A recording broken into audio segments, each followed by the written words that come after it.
Hello, welcome to episode 4 of the Bird Notice podcast. This is Ryan, and I'm here with my co host Billy. We haven't spoken since last Wednesday. Right after that, we saw the O's take game 4 of a series with the Oakland A's, winning that series 3-1. And then, as a whole, since we last spoke, the O's have gone 3-1, including their series win in Chicago on the South Side that concluded today. Billy, what are your thoughts back to that Oakland series and specifically that last game we watched? Yeah, so Cole Irvin was definitely disappointing. It should have been a revenge game for him. He got demoted after the game, which I think you have to give Mike Elias credit for punting on his marquee offseason acquisition after only 3 starts. Yeah, I think on one hand, you can say give him credit for knowing when to not really cut ties because he's still in the system, but make a change. But at the same time, the fact that Cole Irvin was his marquee acquisition is not really what O's fans were looking for in the offseason. I do kind of like the way he throws, though. He reminds me of Tom Browning. Do you remember him, the former Reds pitcher? I remember him. I couldn't tell you a single thing about the way he pitched, though. You've got a encyclopedic brain there. Well, especially on the late 80s, early 90s guys. He threw a perfect game. Yeah, I mean, I've said before in our previous episodes that Irvin seemed to always be around the zone and was never quite there. But he just never was able to put it together. I mean, the notes I have from the game is I literally wrote Irvin stunk again. He had a hit batter, gave up a 424-foot homer to Brent Rooker, a fastball belt high. Never heard of the dude. He was basically Aaron Judge in that series. So I never heard of him either, and because of that series, he's now on my fantasy team. I got him with a $0 bid. I'm pretty excited about it.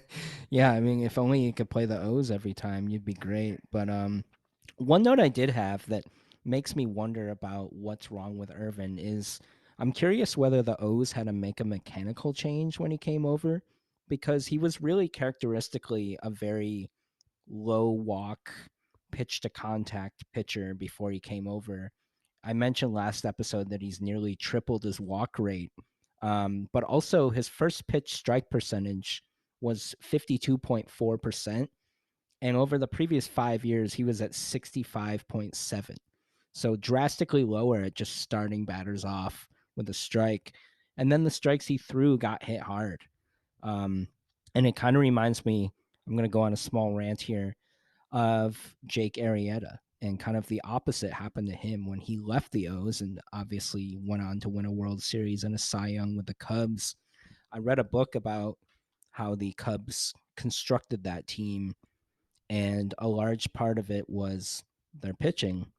And Jake Arrieta, when he came out of college, had always been kind of a cross body thrower where his plant foot would land as a righty toward the third base side of home plate and he'd throw across his body, and it worked for him.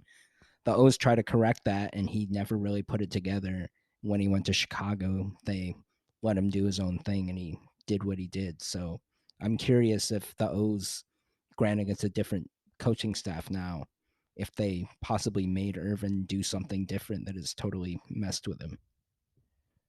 Yeah, Arrieta was fun to watch for the Tides, and he would get called up to Baltimore and get shelled, and then they kept shuttling up and down, which I don't. That doesn't work for high-profile prospects. I think I don't remember how projected Arrieta was as a prospect, but he would do great with the Tides and go up and get absolutely shelled. When they traded him, I thought it made sense. I was like, it's not working. They had it, Right. like you said, with the pitching guys they used to mess with. They had a few guys like Brad Burgesson, Zach Britton was a starter. Yep. Brian Mattis never put it together. Oh yeah, Mattis I was a think there's disaster. another good young guy. I can't think of who just. Well, I mean Gossman. He went on through a few teams. I think he went to Atlanta and then Cincinnati. So that made me feel less bad that the O's let him go since two other teams did. But then he went to, what was it, San Francisco maybe? I know he's on Toronto now. I don't Yeah, he remember went to where the he ended up. Braves too. I think Orioles traded him to the Braves first. Yeah, but like eventually he became good, and I think that was with the Giants, but I might be wrong. Um, but having been passed over by Atlanta and Cincinnati made me feel less bad that the O's did that. But Jake Arrieta is like a perfect example of how screwed up the O's coaching staff used to be as far as pitchers were concerned. So I saw someone mention that Cole Irvin had an option left, and I thought it was interesting. I briefly mentioned it last episode, and I said it's not going to happen, even though I find it interesting. So I was pretty shocked after the game when, I mean, at what point during the game did Elias decide to option Cole Irvin? Like, was he still pitching when he's like, this guy's got to go? That's why it makes me wonder if they want him to go down and work on some things because, as both of us were talking about, and you specifically said, he's been bad and he might get sent down, but I always thought he would put it together. And granted, it's been, what was that, his fourth start, third? So there's still time, but that's why I think maybe there's something they want him to figure out. I can't believe he had an option left. I don't know how many people knew that. And then now that you burn that option, I feel like you kind of have to leave him down there probably through most of May. I mean, he's going to have to make more starts in Norfolk than he did for Baltimore since you burned that option. Because if he comes back up and sucks again, like you're totally screwed. Yeah, they're going to need to be confident that he's really put it together. And, one thing I thought of too was the kind of awkwardness of him helping co-establish the Homer hose or the Dong Bong, and now he's gone. That Yeah, might be both kind of weird. both of those guys are gone. Keegan Aiken and Cole Irvin. I know Aiken wasn't performance related, even though it could have been. Yeah, you wonder if they were like, "Hey, these guys are a bad influence. Let's get them out of here." Bad influence on the team, allowing runs. Then Aiken's going to have to explain to his kid one day how he cost him a roster spot because Yenny Urcano is already like the third best reliever on the team. Right. And I have it written down to talk about him when we get to the next series. I mentioned Rooker did his best Aaron Judge impression in that series, and Ryan Mountcastle did too. And Ryan O'Hearn, who knew? He was hitting 300 with 4 homers in Norfolk, so he earned his call up, and he might stick around. I don't know. Yeah, he's not going to be able to play over Mountcastle, and I don't think he can play the outfield. Do you think? Do you know if O'Hearn can play the outfield? I don't. I generally assume guys. I mean, he's not one of those guys who looks like he can't move. He's a big dude, but he's looks athletic. I'm not sure. I did have his name written down specifically because when he had that, it was a single up the middle, I think, to drive in two in his first at bat with the O's. And Kevin Brown, the O's broadcaster, called him Ryan ORBIs. And that was so bad that it made me laugh. And I didn't know if that was intentionally bad, maybe. Um, but if we get to choose podcast names, I want to be Ryan ORBIs. Ryan ORBIs. Is there an apostrophe in there? There has to be, right? Well, yeah, it's O'Hearn, so Yeah. I wrote it down as ORBIs, but it was just such a bad play on words or whatever you want to call it. You know, it made me laugh though, so good on him. Back to Kevin Brown. I've noticed Jim Palmer is missing a lot this year. It I miss him. Yeah, he always brings that good perspective. I mean, I think Ben McDonald does a fine job, and they kind of rotate guys in and out, but Palmer's obviously the grizzled vet, so to speak. Guy won what's his thing? I think he won World Series games in three different decades, I want to say, like 60s, 70s, and 80s. That's Obviously crazy. in the Hall of Fame. So he knows what he's talking about, but he's also got that kind of old school bit to him where sometimes you hear a lot about analytics and things, and obviously that's the way things have gone. But in a way, it's almost like the opposite of hearing the new perspective, where you kind of like hearing what's this old guy think about this, especially one who really was accomplished. Yeah, for sure. The only thing I didn't get to see Jim Palmer pitch. I was too young, but I remember him. I was like 10, and he tried making it like a bizarre comeback, and it got a lot of coverage on Sports Center at the time in like '88. I don't know when it was. 80. I'm gonna look that up. I would have been way too young to understand that, but um, yeah, I don't know. I know he's also famous for posing in his underwear in a jockey ad. Yeah, the ladies love him. Speaking of Ben McDonald, though, so there's a non-zero chance that Ben McDonald is a listener of the Bird Notice podcast Why is that? because he mentioned Gunner still being in college the same day after we recorded and our episode was out. So our episode came out in the morning, and that night he mentioned. Well, okay. So I'll go with that. I'll say we are the only ones who've ever discussed that and made that comment. So hello, Ben McDonald. Thanks for listening. Yeah, I've reached out to him. He's gonna see if he can come on the show. Nice. Um, Another note I had from that game was that Baker, Coulomb, and Bautista combined for only one hit and one walk over the final 3 innings of that game. And we still need Tate and Givens back. You know, we'll talk a little bit more about the White Sox series and the bullpen specifically, but those guys are going to be really helpful, and I'm looking forward to them returning. So I found the Jim Palmer information. He tried coming back as a 45-year-old in 1991. 91, what level did he get to? I don't. He didn't make it out of spring, I believe. Began working Okay. out and joined the Orioles in spring training. While many questioned the legitimacy of the move, no one could deny that Palmer appeared to be in as good a shape as a man half his age. Yeah, that's crazy though. That's Tom Brady stuff, but playing at Yeah. 45. Not everybody can be Tom Brady or like Jamie Moyer. I think he was pretty old when he retired. Oh, I saw him pitch for the Tides. So last episode, I mentioned how Duquette would always sign veterans and stash them at AAA. They always had opt outs. Miguel Tejada had one. Pedro Alvarez, Nate McLouth. Yeah, and Jamie Moyer was one. That was a fun one to watch. He was fun to watch pitch for like the 2 starts he made, I think. I don't remember watching him pitch except one time. The one time I went to a game in Philly at Citizens Bank Park, he started. And I don't remember anything about his pitching, but he did manage to hit a little league home run that was, I want to say it was just a ground ball, couple of errors. He ran all the way around the bases, and from our perspective, you could see into the Phillies dugout. And he crossed home plate and kept on going straight into the dugout and just sat down because I think that was the most running he had done in a long time. I remember he made the starts for the Tides.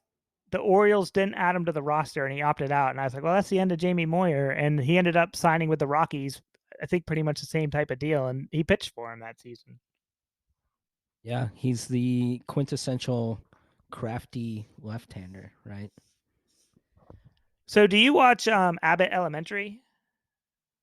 I've seen a couple episodes. Yeah, as a former teacher, some of it is funny to me. Yeah, I really enjoy that show. Kind of reminds me of like Taxi, which I love.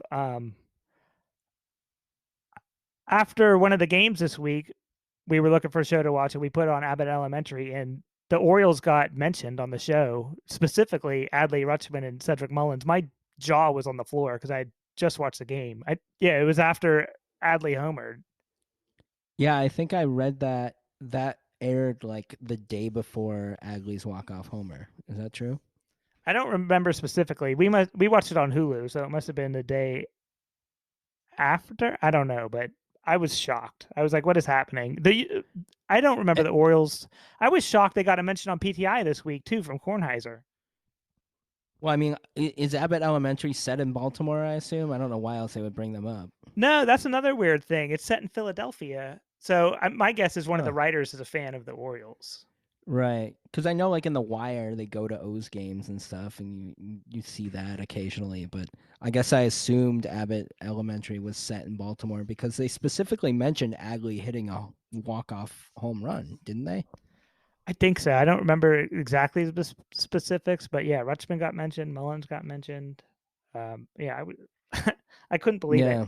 I never watched The Well, Wire. I always hear it's great. really? You've never seen it? No, I always get the same spiel. Just get through the first season and you'll be good to go. But yeah, I've never Never watched It's a it. great show, but another thing I tell people is that it is not uplifting whatsoever. So if you're looking for something that is, don't watch The Wire, but otherwise it is excellent. Yeah, I remember when I was binging Breaking Bad, I had a day off and I probably watched like 2 episodes and got up and like went to the bathroom. While I was in there, I was like, everything sucks. And I was like, whoa, whoa. I was like, wait a minute, Billy, like what's going on here? And then I went and sat down on the couch and I pressed play and the Breaking Bad music. And I was like, oh, I'm watching too much Breaking Bad. Yeah, I'm honestly not a huge TV show guy. Like, there's not many series I've seen all the way through. I did watch Breaking Bad and The Wire, and I think The Wire is better. Did you watch Better Call Saul? No, I've also heard that's good. Now, It's now at my age, with the amount of time I have to watch TV, which is very little, all I can think of is looking at the amount of episodes for a show and how many hours that is. Like The Sopranos, I've never seen it. I've heard a million people say it's great and I want to watch it, but all I can think about is that like that's like 2 days of my life when you add it all up of watching The Sopranos. So, I don't know if I'm ever going to get around to it. Yeah, I've never watched it either. Um Back to the A series, just to wrap it up, we mentioned Agley's walk off, which was awesome. Another note I have, um, Ramon Laureano, his arm is awesome. He Oh threw out yeah. Vavra at the plate. I went back to look him up on YouTube because I know he's had a bunch of awesome throws. And if you type in his name on YouTube, first thing that comes up is Ramon Laureano throw, because that's kind of what he's known for. And my favorite play in baseball is an awesome throw from the outfield to get somebody out. Obviously, preferably not against the O's, but I had to mention that because I thought that was pretty sweet. Yeah, I remember opening day. It must have been 2001. It was Ichiro's first game, and he made an incredible throw from right field, and I fell in love that day. I was like, yeah, okay, Ichiro's the shit. Yeah, I love that guy. I used to argue with my friends when we were younger. They would be like, "Oh, he doesn't hit for any power. Like he just slaps the ball around." But like he did that on purpose. He could hit tanks in batting practice. And he also had a cannon. He was fast as hell. That guy was so good. The I have 2 more notes on Oakland, and then I guess I'm done. The broadcasters mentioned at one point the A's came into Baltimore hitting 192. In the 3 games against Baltimore pitching, they raised their batting average over 30 points. Small sample size at least. That yeah, Oakland was probably hitting so low too. Yeah, they were hitting 192. And then I my think three. to Oh, go on. I was just gonna say, I think Oakland right now is 3-13. So to take any less than 3 games out of that series would have been a huge loss for the Orioles. Yeah, they're depressing. The my 3 stars for that game were Adley for the walk off, O'Hearn for the 2 for 3, 3 RBIs, which came out of nowhere, and Taryn Varver is starting to show some life. He was the 3rd star, 2 for 3 with a walk and a run scored. Yeah, he's been in the lineup more often than not. It seems like so, and he's also versatile. That's the word I was looking for. He can play a lot of different positions, so definitely valuable.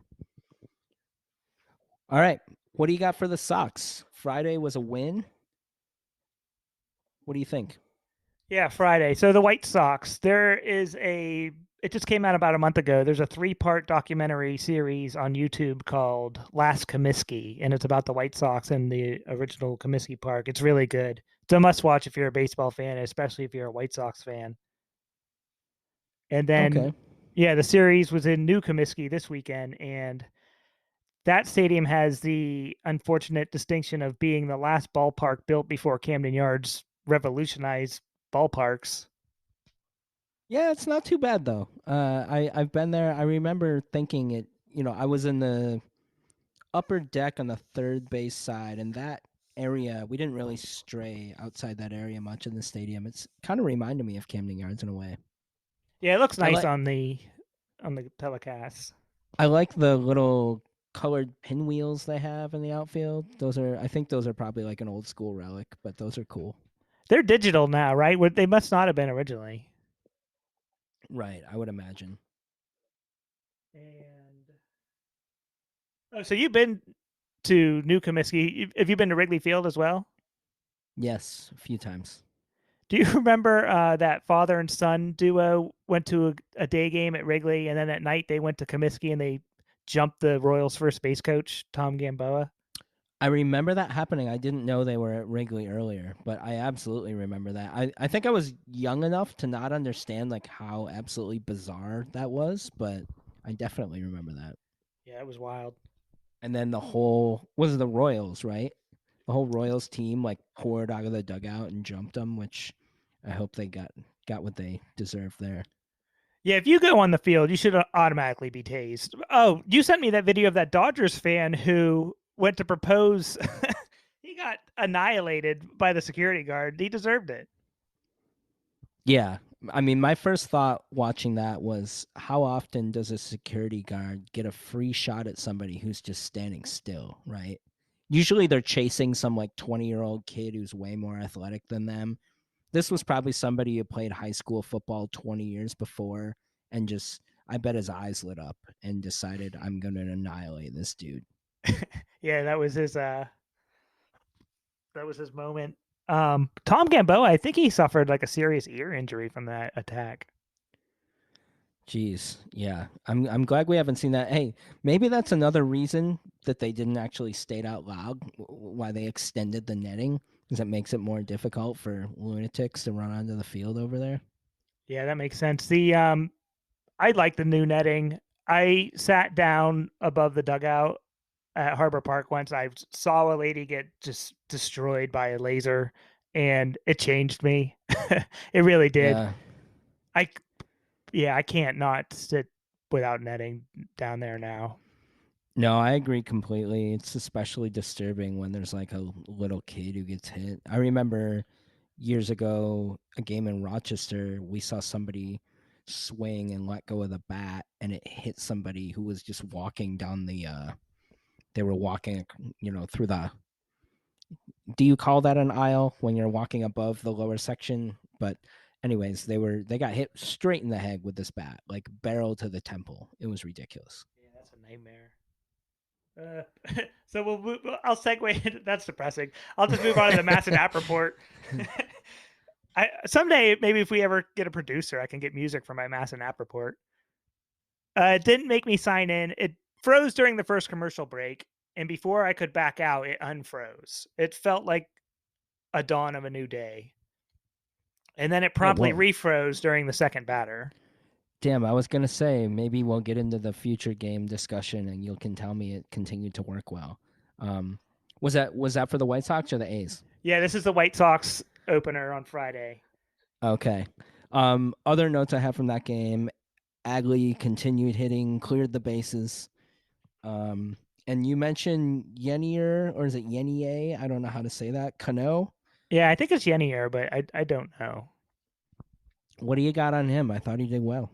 So I remember him getting acquired at the trade deadline last year, and he immediately reported to the Tides. And I love the way he pitches. Maybe it's the way the Cuban pitchers pitch. Like I loved watching El Duque. He reminds me of El Duque. I know it's an extremely lazy comparison, but yeah, I like watching him I throw. wasn't thinking El Duque when I watched him throw, but The ball looks so small in his hands. He's a he big does dude. bring it pretty good. I mean, I think his control is. He was effectively wild, I'll say, on Mm-hmm. Friday. He made that double play. The throw was a little off, but it didn't matter because they got it. He had another assist and an overall great outing. And as you mentioned, he came over from, I believe, Minnesota in the Jorge Lopez trade last year. Yeah, yeah. So they already Um, won that trade. yeah, because Lopez proceeded to absolutely stink after they got rid of him, which, not that I'm like rooting against him, but it was kind of justified what the O's did. But Cano's numbers have been pretty bad at the major league level so far. But who knows? It seems like the O's see something in him, so hopefully he can keep it going. And then after it refroze during Luis Roberts at bat, the Masson I was rewarded with a Dodge Ram commercial. And by the time I got back in, the inning was over. Well, speaking of missing things, Mateo had an RBI double in that game that was not shown live because they were showing a replay. It didn't Yeah, I even remember that. show the actual hit happen. How does that happen? And especially now with the pitch clock, like when the game is going to start up. Don't I guess they're figuring it out still, but figure it out. Yeah, we can't be missing Jorge Mateo at bats right now. I thought today, like, if Adley is the brains of the team, Mateo is the heart.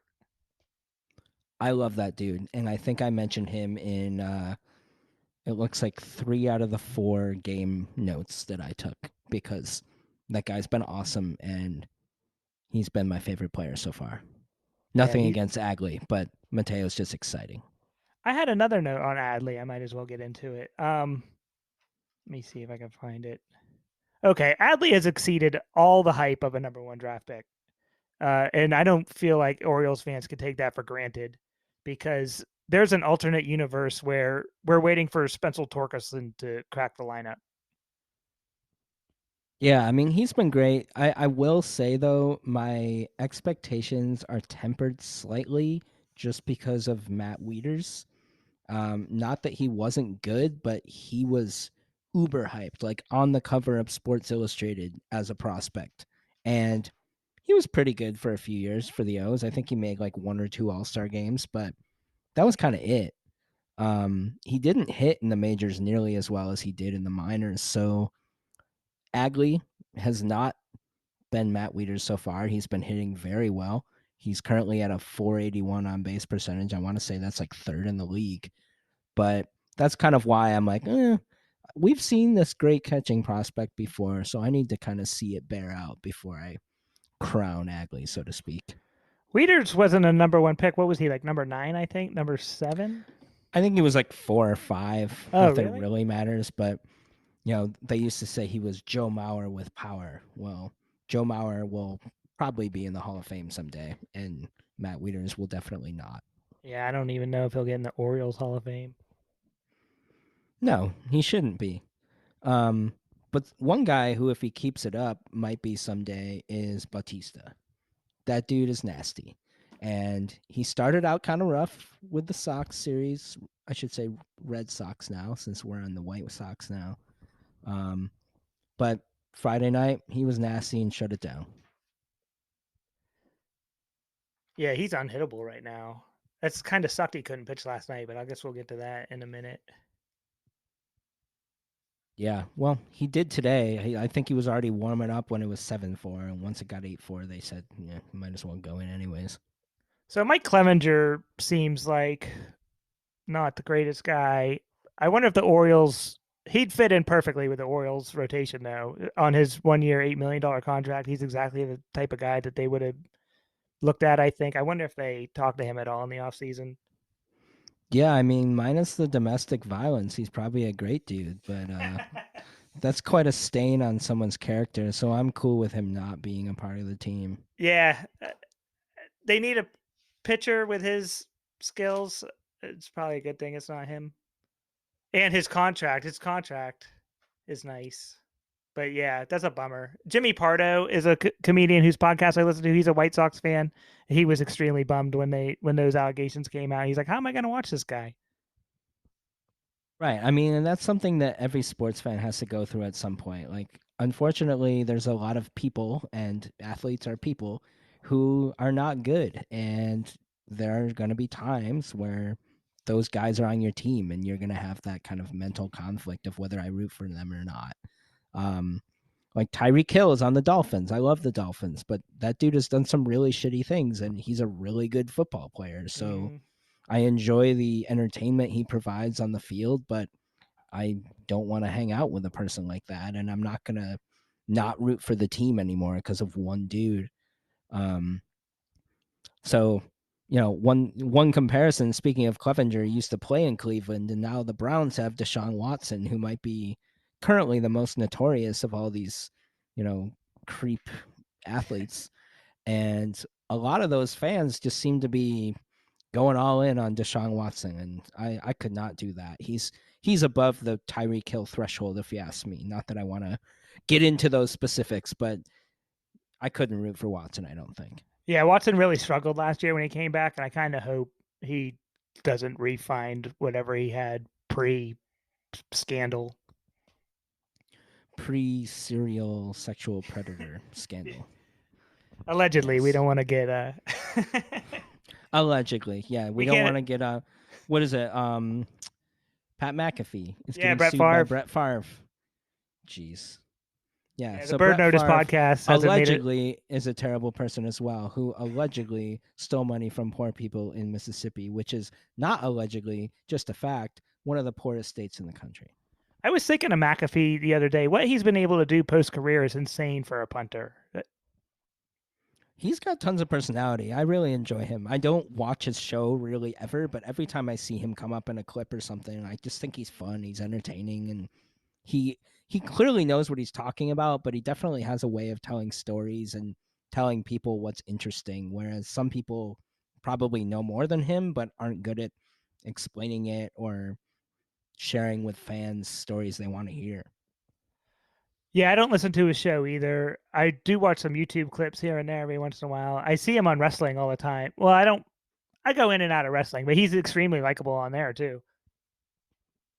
Yeah, no, he's got a lot of energy, and I'm pretty sure, was it this past year or this coming year he's going to be on College Game Day like full time, or am Oh I yeah, he was completely on making last that up? year. No, he was Okay. on last year. Yeah, that's another show I don't really watch. Like, I don't need to watch 3 hours of people talking about the day's games. I'd rather just see them happen later. Yeah, I pay no attention to college uh, sports at all. Hey, to each their own, right? So So, yeah, Austin Saturday, Hayes. Yeah, Austin Hayes left the game injured last night. Was that yes, last night or Friday night? it was. That, I think it was Saturday. I want to say. yeah, it was Maybe, Friday. He was in the maybe I'm wrong. lineup yesterday. Was that the one where he hit that double and he was like reaching for his foot and then he kind of limped home across the plate? Yeah, I was extremely nervous. I thought, here we go. Right, because we've talked about how he's a good player and he's just always injured, and I was very pleasantly surprised that he continued to play the rest of the series. And then my three stars were Adley for the go ahead double, Cano for the huge double play, and Batista, 15 pitches, 11 strikes, three strikeouts, got his fourth save. See, yes, he is. So I did. I texted you after the second game on Saturday and said I feel like both teams kind of blew one. So I feel like that game Friday night, the White Sox probably think they should have won, and then the reverse happened on Saturday, where that's a game the O's probably should have won, but they didn't. So in a way, I almost didn't feel bad because they kind of stole one the day before. So the White Sox are 6-10. They walked so many guys this weekend. They walked 26. That's insane. And especially against a team like the Orioles that just run, run, run. Like they were just slitting their own throat all weekend. Right, and the O's also aren't like known for being an especially patient team. I mean, there are definitely guys like Rutschman, who's in his second season, is probably their most patient batter, but they definitely have a lot of young guys who are known for swinging away. But one dude I did want to mention is Gunnar Henderson. Um, he's currently hitting. Let me see. I wrote it down here. Henderson's batting 178 today after Sunday's game, but he has a 373 on base percentage. He's second on the team in walks with 13 behind Adley's 16. So you've got Henderson, who's a rookie, and Adley's, who's a second year guy, leading the team in walks. So maybe the O's will be kind of changing their reputation and being that team where you need to throw strikes or else they're going to punish you. Yeah, Gunner seems to be on base all the time, which is crazy for his low batting average. I don't feel like you can send him back down. When you call up these big prospects, you kind of have to let them work it out. You just can't call them up and send them back down. You could do that with some of the fringe guys, but the guys like Gunner, they're used to being the best player on their teams all their lives. I'm a little concerned about his fielding though. Yeah, everything I read was that, when he was coming up, he could be a solid shortstop, not spectacular, but if you move him to third, he could be a very good fielder. And I think He's one of those guys. Had him playing second last year, which happened in the minors before that as well. So he's been moved around a lot. I think he'll put it together once he gets one position to kind of focus on. Um, that was scary. What happened to Ramon Arias? He's probably going to be out of the lineup for a few days, so Gunner's going to have to continue to stay in the lineup. Yeah, Arias is in the concussion protocol, which is not something you really think of that often in baseball, but obviously taking a fastball, I think it hit his shoulder and then hit him kind of behind the ear, they said today. But he seems to be doing well according to the broadcast, but he's still in that protocol. I did write a note that has since been kind of changed where Joey Ortiz was held out of the lineup down in Norfolk, but I did see that he played today and hit an RBI double. So clearly the O's are not that worried about Arias because they have Ortiz back in the lineup and also have not obviously called him up. Yeah, he was in the dugout today, which is a good sign. I yelped when he got hit. He was lifted off the ground too. If you watch the replay, his feet leave the ground. Um, yeah, it was scary. It shook up Kendall Graveman. Um, they had to pitching coach had to come out and talk to him.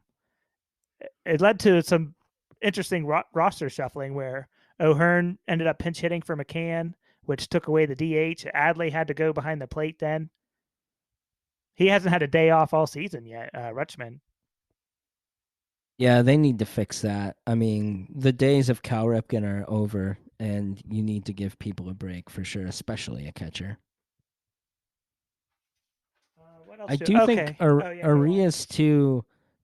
Just a little bit about him. I think we talked earlier about he won the Gold Glove at third base last year, and he's been playing mostly second. But he's another guy, kind of like Vavra, who can move around the field, and he might not be the best hitter, but he's adequate. And the fact that he can give you really good defense at probably third and second and short in a pinch makes him really valuable. And those are the types of guys, especially late in games, that you're going to want. Yeah, as long as you don't let him hit leadoff, I always enjoy having Arias in the lineup. Right, right. Haig learned this lesson, I think, when he went 0 for 5 with like 5 Ks or whatever that was. So Michael Kopech started for Chicago, who they got in the Chris Sale trade. I saw him blow a gasket once in Norfolk when he was pitching for Charlotte. He was getting heckled, so I looked it up to make sure the start was as bad as I remembered. Um, where is it? June 15th, 2018. The Chicago Tribune covered it. They listed it as his second wild outing in a row. He walked 8 and 3 innings while giving up 5 runs.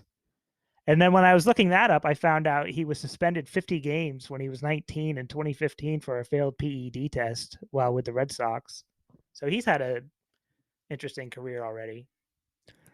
Yeah, he's a guy who used to throw. He was known for throwing very hard. I think like topping 100 pretty frequently. And I want to say he had Tommy John or some type of injury. So he doesn't seem to get up that high anymore, like maybe 96, 97, which I think once you reach that high, every mile per hour actually makes a good bit of difference.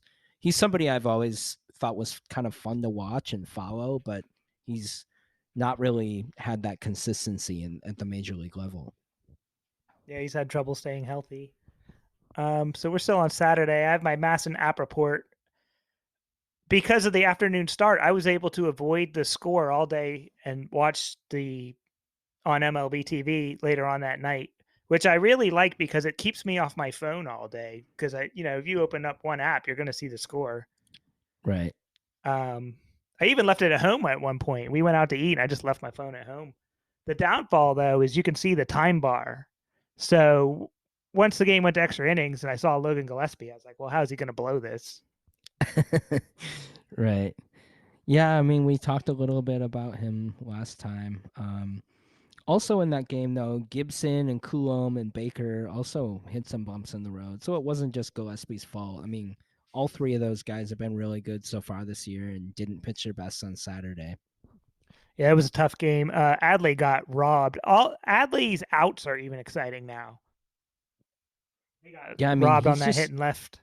He's a guy who just makes contact. I mean, he's one of those guys who goes up to the plate and you just think he's going to hit the ball somewhere. Whether it will land or be a hit is one thing, but you expect him to hit the ball or, I guess, take a walk. Another note I have is that Saturday was Jackie Robinson Day, which I think is really cool, and how they all not only wear 42 now, but every team wears the 42 in blue in that same Dodgers font, no matter what team they are. So I think that's pretty neat. Um, Yasmani Grandal, the White Sox catcher, had a cool chest protector with, I think 42 was on the front with a few pictures of Jackie Robinson like printed on it. And he did make a pretty sweet throw from his knees to throw Mateo out at second when he attempted to steal. So I got to give a shout out to that. I mentioned the outfield throws, but the fact that a major league catcher can throw somebody out from their knees is still very impressive to me. Yeah, especially Mateo. Right. So the Orioles tied for first in double plays, and Gibson has the most in the majors.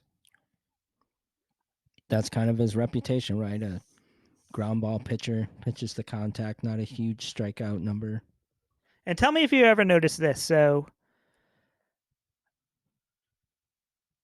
Austin Hayes made a diving catch to end the third, and then he led off the inning. Why does it always seem like that happens? Have you noticed that? I have not. Are you keeping track of what would you call that stat? I don't know. It just seems like all the time when a guy makes a nice play, they lead off the next inning. Nice play into leadoff. An NPIL. That sounds really dumb, but No, there's FIP. There's all kinds of dumb acronyms in baseball. oh, for sure. So all I have left is my 3 stars. Do you have anything left? No, let's hear him. I mean, it was a loss, but what do you got? So my first star is Jackie Robinson. All right, I like that. And then I kind of had a dark thought, which could you imagine if a player ever refused to wear the number 42? Like the way some of the NHL guys have done this year? The way this world is going, I feel like someday that'll probably happen. It made me sad when I thought I almost didn't even bring it up. And then number 2 is Ramon Urias' helmet is the second star of the game. Okay, that's also kind of dark, but I guess it's true, right? He's still with us. Yeah, saved his life. And then after the walk off in the 10th, I was kind of distraught, and I was like, "Oh shit, I have to pick a third star." And I really didn't feel like it. And the only thing I could come up with was the White Sox hats because they have such iconic hats that Dr. Dre put on the map. Okay, that's fair. I was gonna say when in doubt, pick Mateo, but that's fine. Yeah, so those are my 3 stars. All right, add those to your tracker. I'm gonna hold you to that. End of the season, I want to hear your first star. Or what do they call it? The 3 stars award in the NHL. It's just like a silly media thing. Yeah, maybe I could hire the Elias Sports Bureau to make a point system to track my star rankings. Right? No, that would be great. Is Elias related to the Elias Sports Bureau founder? I have no idea. That'd be interesting.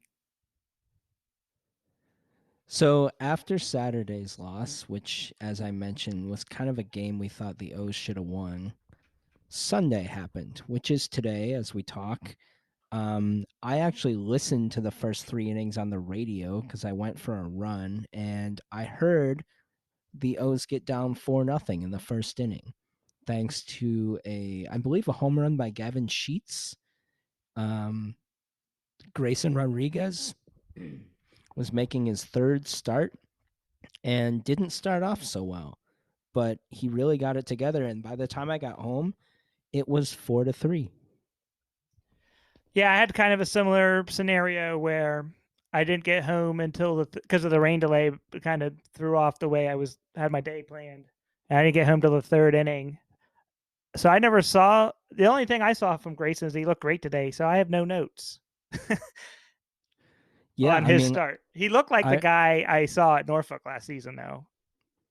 yeah, I wrote that he had a great rebound. I mean, he had that tough first inning, but ended up going, I want to say 5 with like 2 walks and 8 strikeouts, only allowed those 4 runs.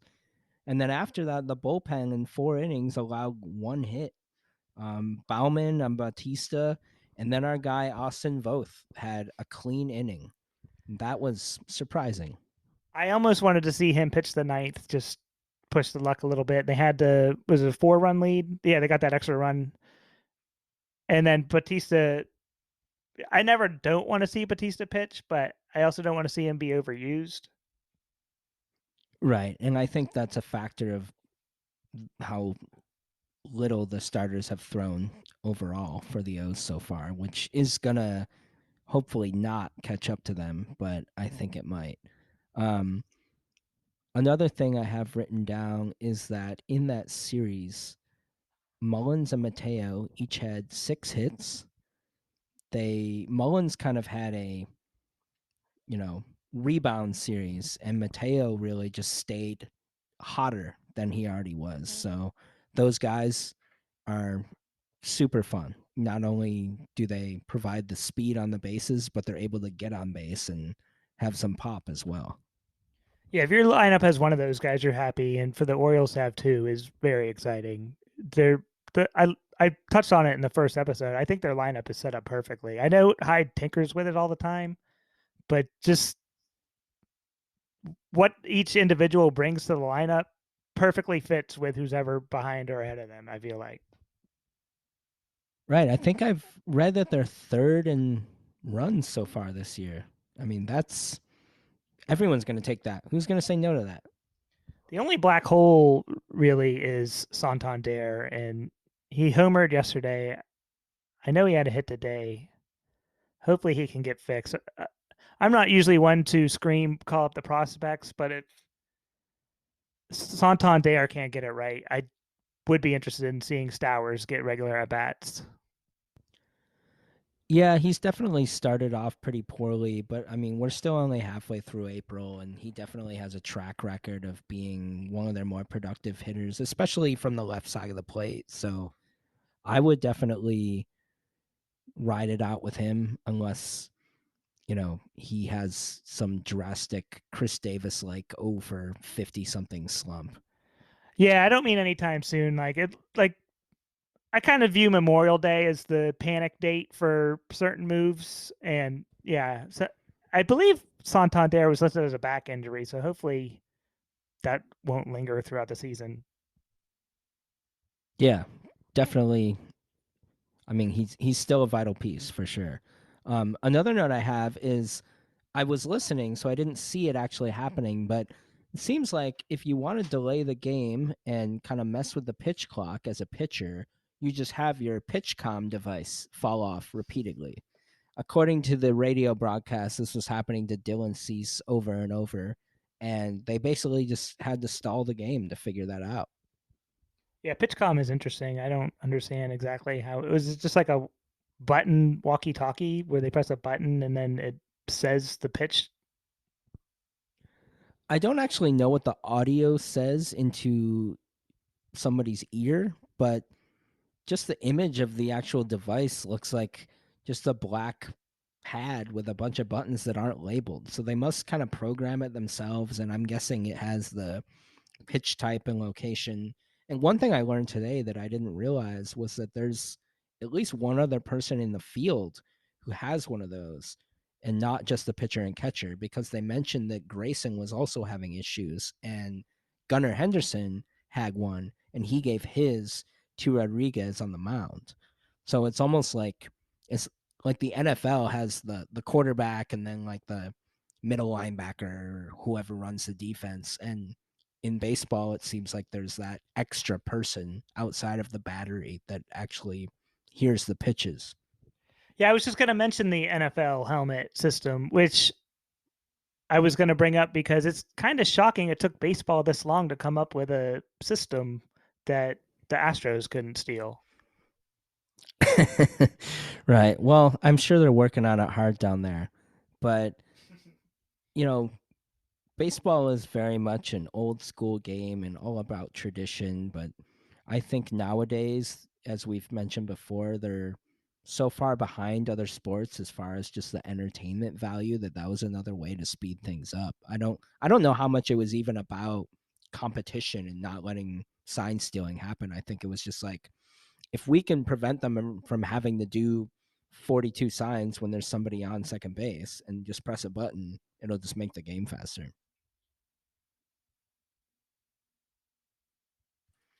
I just blanked. I don't really That's have anything else on this game, I don't think.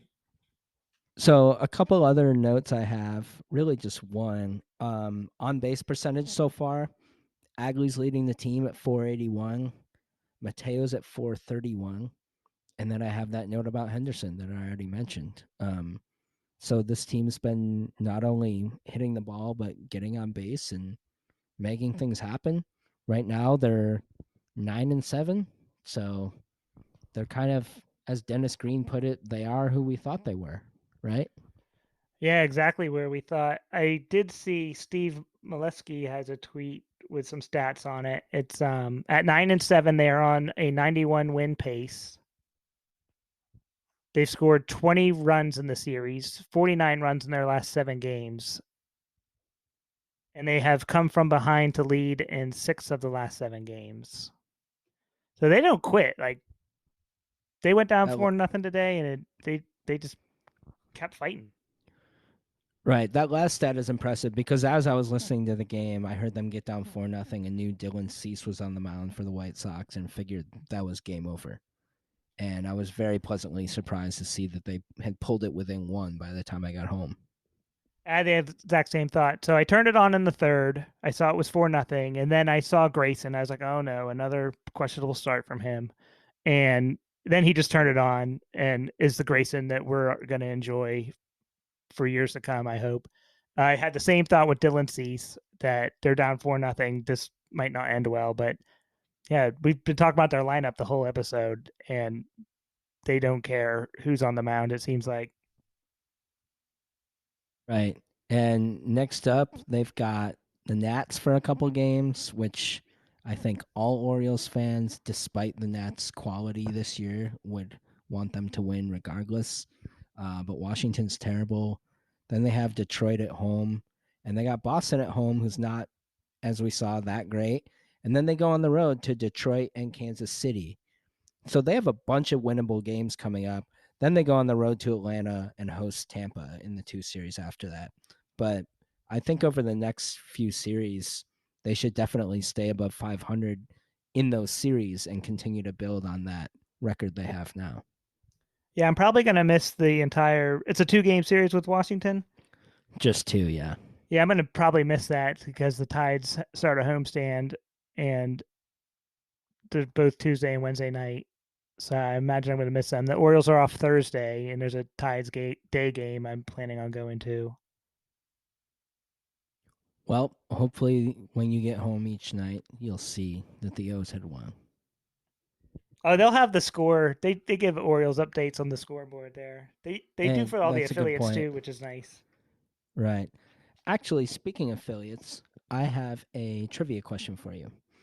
There's a Twitter user named Jay Cuda at Jay Cuda, Cuda. He is actually a White Sox fan, speaking of the White Sox, but I follow him otherwise because he posts a lot of just kind of goofy, interesting stats, nothing really complex or, he posts things for fun. And he had a graphic the other day, total distance in miles between each team's minor league affiliates.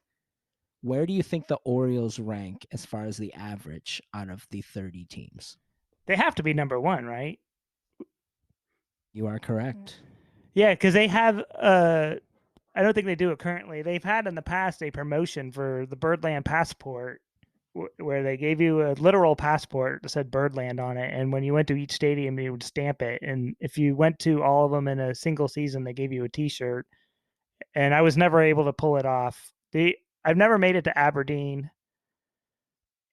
I believe that's the only one. And then Frederick isn't even an affiliate anymore. I've been there a few times. Yeah, so according to this graphic, it goes in the lowest affiliate to the highest. Salisbury's 85 miles from Baltimore, Aberdeen's 48, Bowie's 151, Norfolk 169. So the average is 113 miles. They are number one. The last is the Blue Jays. Their average from Toronto is 1,369 miles. So Toronto's affiliates are Buffalo is their AAA. Their AA But is the New Hampshire Fisher Cats, correct? yeah, it says Manchester. It's probably just the city they play in. Yeah. Yeah, that's the Fisher Cats. That's where I grew up in New Hampshire for till I was 8. Who's their single A? Dunedin? It's Dunedin, which is 2581. And I didn't even know this. Their high A team is Vancouver, which is on the literal other side of Canada. So Oh, okay. So I listened to the Baseball by Design podcast, and it's about minor league logos and branding. And their episode last week was the Vancouver Canadians. yeah, I mean that's one thing that's kind of neat about the Blue Jays and also the Raptors is that the entire country of Canada is just fans of that team. And I always think it's kind of neat where you see the Blue Jays play at Seattle and there's just tons of Blue Jays fans because there's all these people just coming down from Canada. Have you ever been to Skydome? Yeah, that was the first stadium I ever went to. I think it's super cool. I also saw they recently made some renovations that makes it look a little less boxy and industrial. They kind of changed the height of some of the walls in the outfield and stuff, and it looks a little bit more like a ballpark. And one thing that's really neat is that it's literally next to the CN Tower. So when the roof is open, you look up and it's like one of the tallest buildings of the world, just like looming over you, and it's really cool. Yeah, I saw that too. That it got some work done. Yeah, I would highly recommend it if you get a chance to go up to Toronto. Just as a city overall, Toronto's super cool, really international, really clean. Um, Only about 3 hours from Rochester, so I've been there a bunch. Did you stay in the hotel in the stadium? I have stayed there, but it was not baseball season, and we didn't have a view of the stadium, which because it wasn't baseball season, I didn't care. But I think it's a Renaissance. Um, but yes, I have. So I don't have any more notes on this White Sox series other than I can't tell you who the White Sox manager is. Do you know who it is? They said on the broadcast Pedro Grifol, I want to say his name is. Okay. I still can't believe they hired Tony La Russa 2 years ago, though. That was fascinating, and everybody when it happened said that was because Jerry Reinsdorf was friends with him, and I it just seemed like it was not going to go well, and that's exactly what happened. Yeah, they made the playoffs the first year. But it seemed like he was just out of touch from the beginning. I was listening to the Baseball Barbecue podcast when it was rumored that the White Sox were going to hire La Russa, and Jake Mintz, noted Orioles fan, said he would ride his bike from New York to Chicago if they hired La Russa. Did he do it? Yeah, he did. He kept his word. He documented it. I think it's on their YouTube, the Cespedes Barbecue YouTube page. Yeah, that was a weird decision, and they clearly figured it out. Pedro Grifol, I'm looking it up, is 53 years old, so a solid 25 years younger than La Russa was when they hired him. I want to say. Does it say where he came from? Like in baseball? According to Wikipedia, so he's from Miami and played at Florida State. His playing career was in the minor leagues from 91 to 99.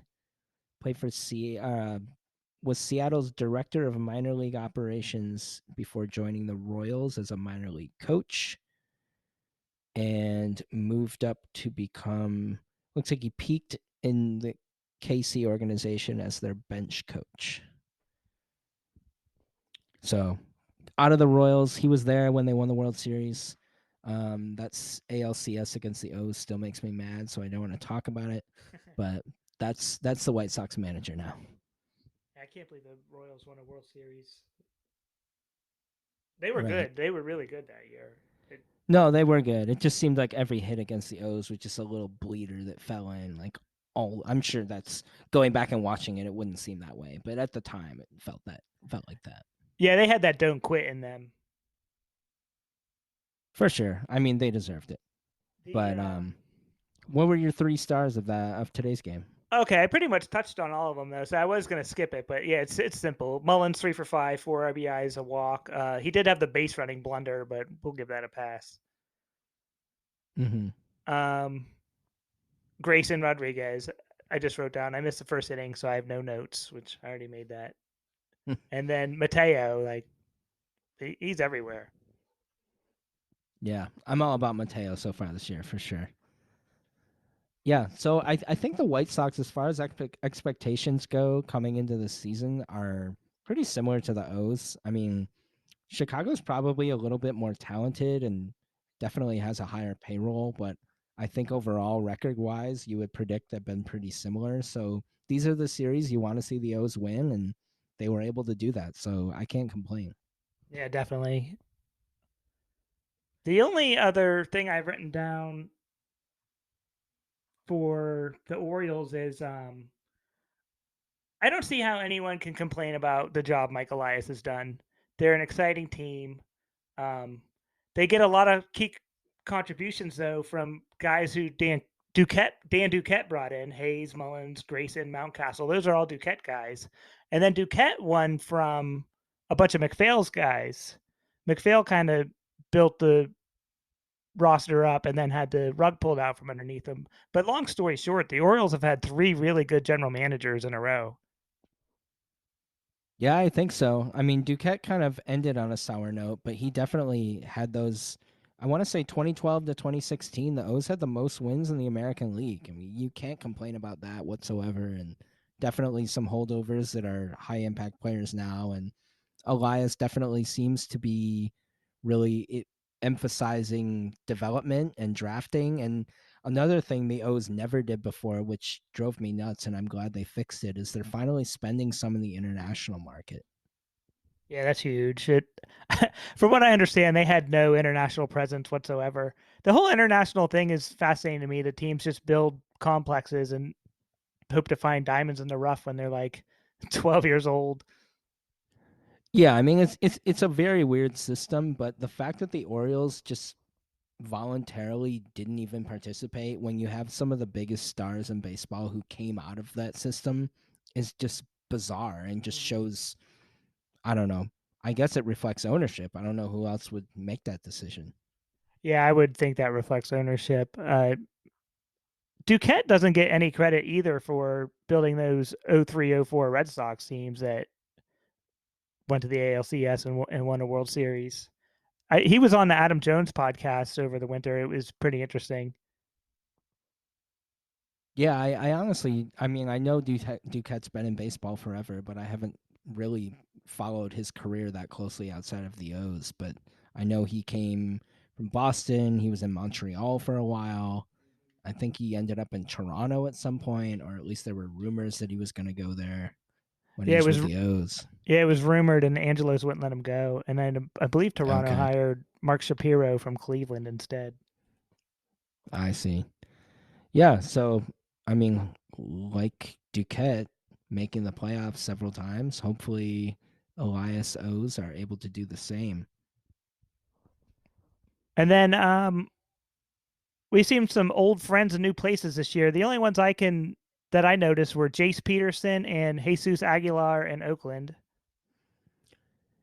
Yeah, no offense to those guys, but I think it kind of shows how bad Oakland is when I want to say those guys were third and fifth in the lineup at least one time when I watched that series. So Oakland's in kind of a bad situation when you have those guys at the heart of your order. Yeah, for sure. And then Richard Blyer was with the Red Sox in the opening series, and Hanser Alberto was with the White Sox this weekend. Did you notice any other former Orioles in with Texas? Maybe I I did can't think not. of any. No, not that I can think of right now off the top of my head. I believe Hunter Harvey is on the Nationals right now, so that'll be another one. Okay. Former first round pick who got hurt 1,000 times. Yeah, he was with the Tides a few times, and he threw really hard, and that was about it. Yeah. Um, as far as other news, the only thing I wanted to bring up that actually happened before our last episode and we didn't talk about it was O'Neal Cruz on the Pirates fractured his ankle on a play at the plate, and he's going to be out about 4 months. Um, for anybody listening who doesn't know about him, he's 6'7", but he plays shortstop. The guy's just a freak. And what I really find interesting about him is not only that, but last August, he hit a ball 122.4 miles per hour.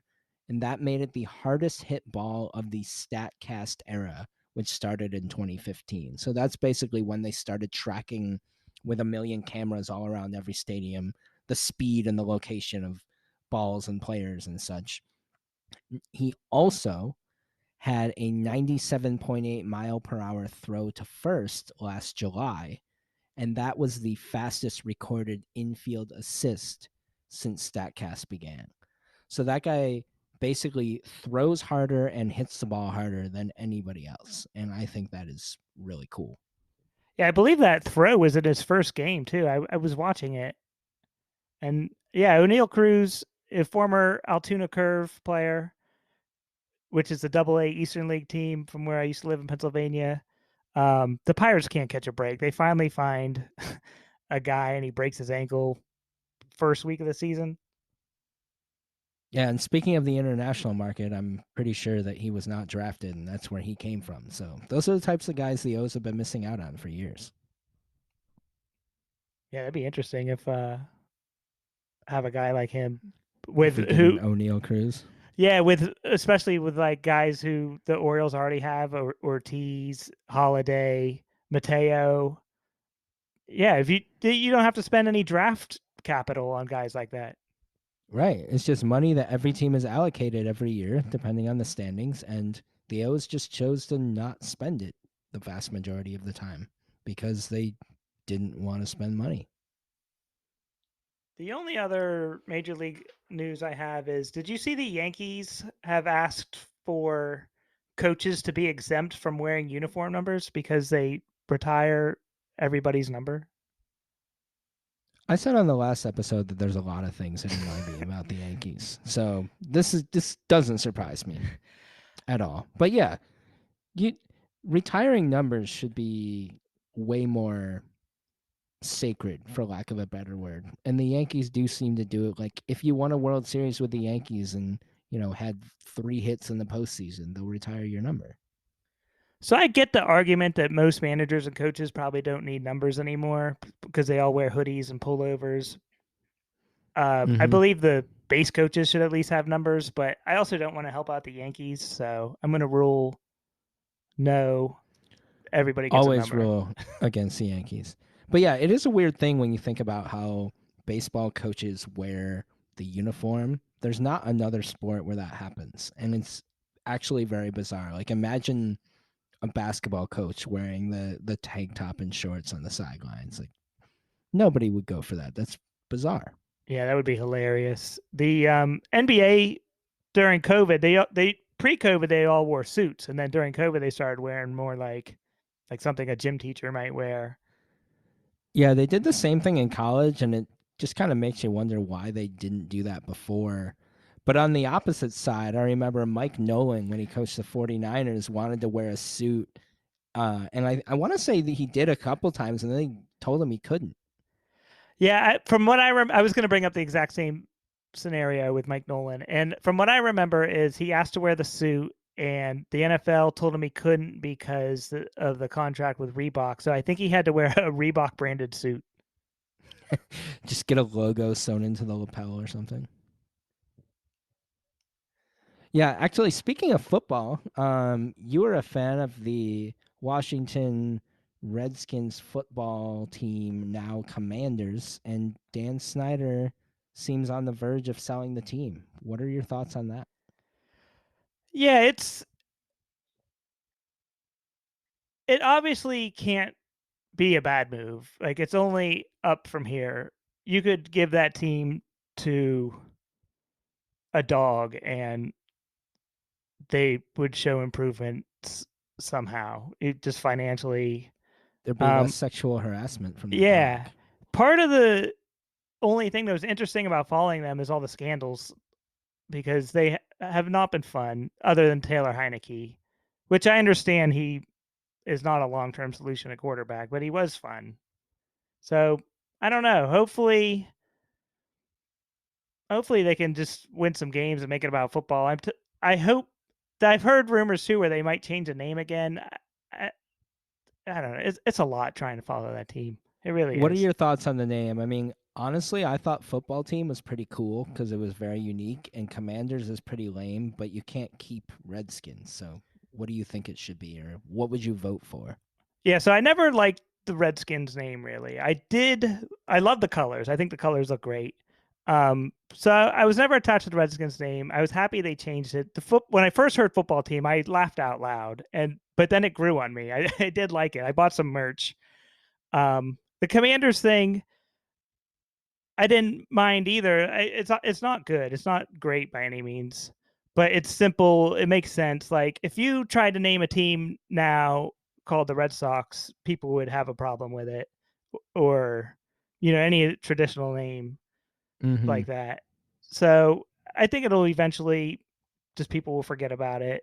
Having a fourth name within 10 years is that's a lot to ask of your fan base. Yeah, at this point, they should just kind of ride it out. And as you said, people will kind of forget about it. And if you win, nobody will care about your name. Yeah, That's the absolutely. bottom line in any sport. If you win, the fans don't care about really anything. They do have kind of an exciting roster that hasn't really gelled yet. They have Terry McLaurin is really fun to watch.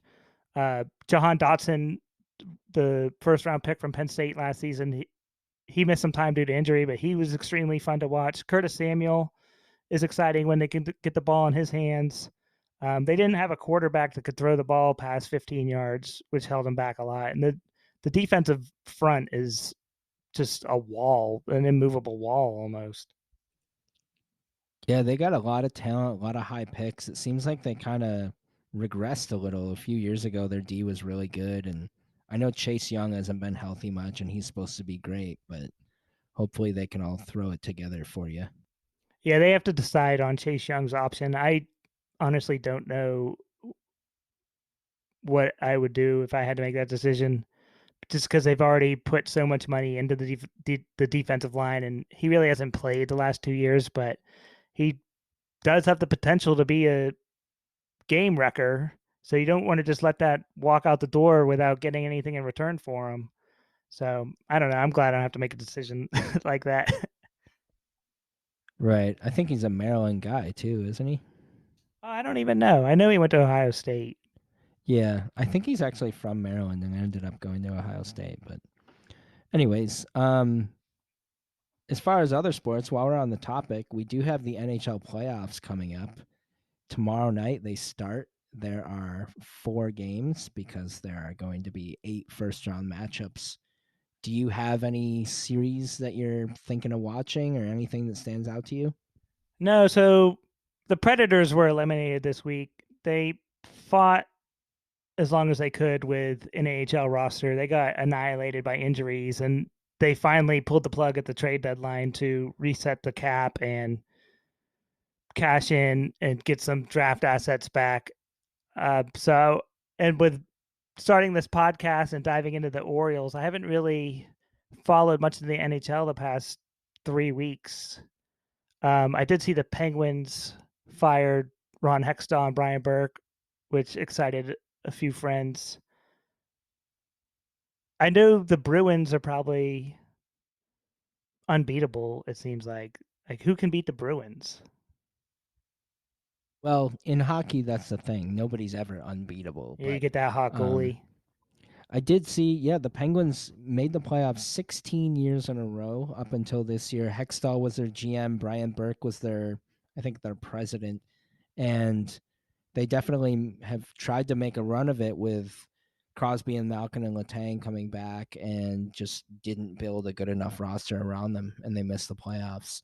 Um, as a Sabres fan, I'm very used to them not being in the playoffs. So I know what it's like to go into the playoffs and just find what series do I want to watch and focus on that will be the most entertaining. And I think right now, to me, Toronto and Tampa is definitely a story because the Leafs are notorious for losing in the first round. I also don't like them at all. So no matter who they play, I will root against them. And then you have the Devils and Rangers playing. I think that's going to be a great series. They've got the rivalry already. Both teams are really good. That should be exciting. And then living in Dallas, they're playing the Wild. I think the Stars should win, but I'll definitely watch probably all of those games.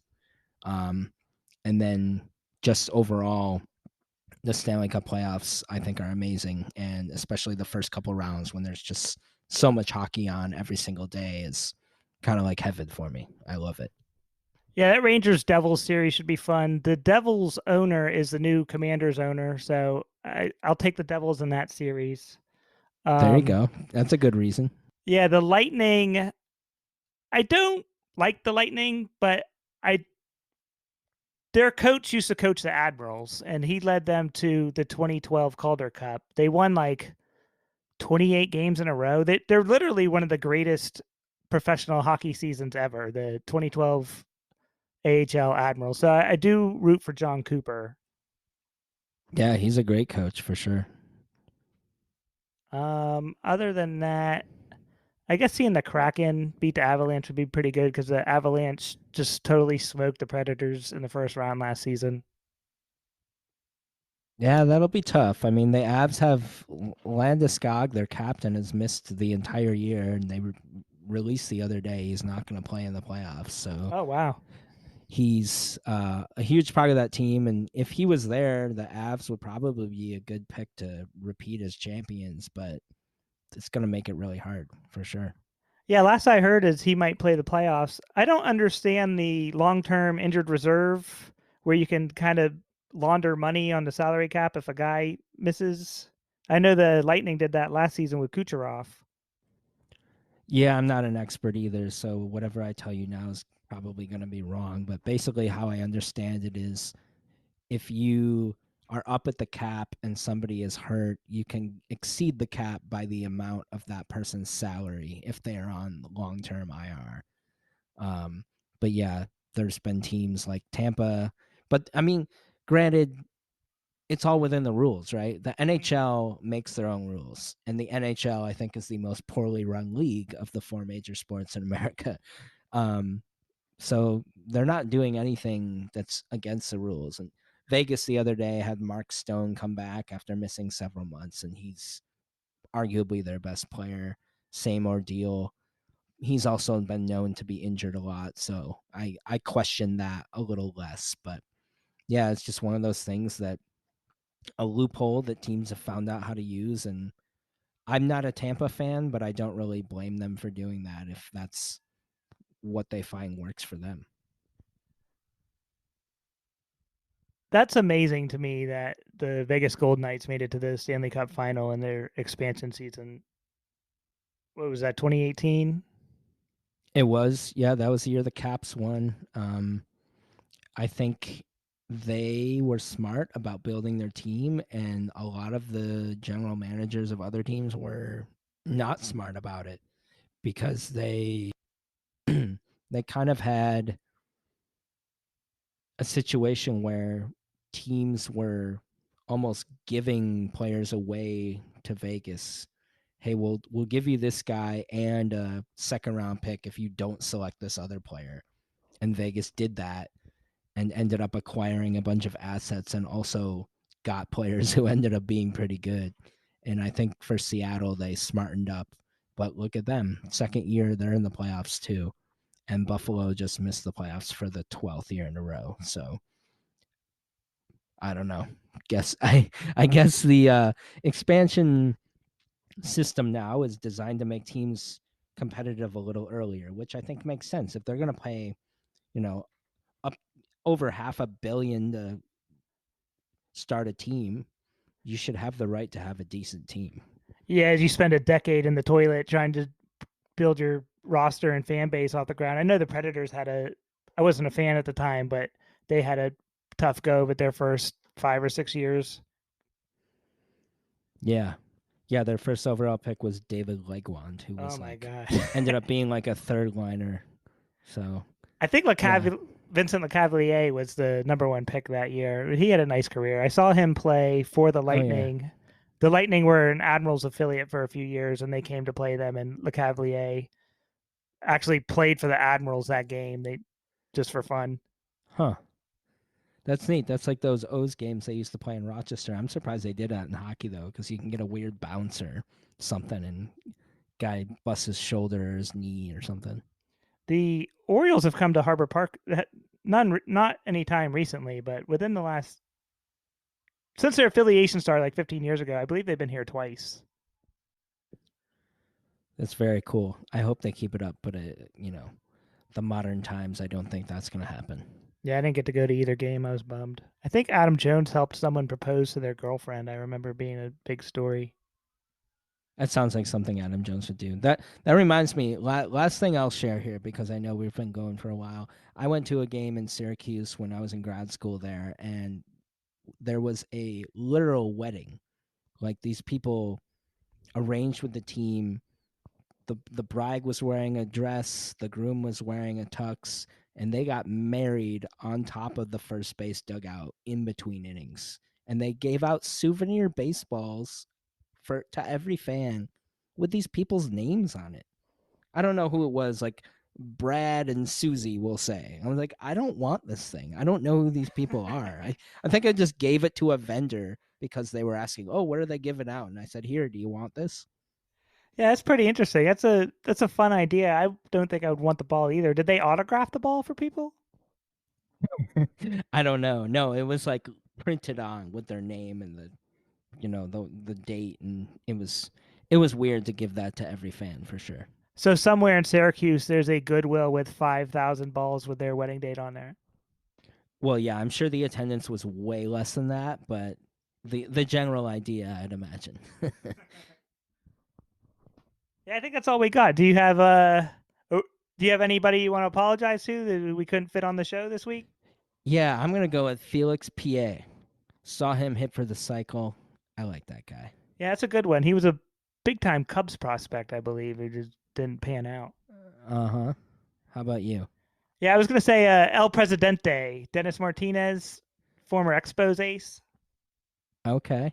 Yeah, I remember that guy kind of after he was on the O's. Yeah, I don't remember him with the O's at all. When I was a kid, he was with the Expos in Cleveland at the end of his career. I'm Right. gonna look up his stats later, just since I brought him up. There you go. You can give a report next time. All right, yeah. All right. Well, O's are on to Washington, and we will talk about that and the Tigers series next time. All right, yep. I'll see you next week. All right. Take care, everyone. All right, later.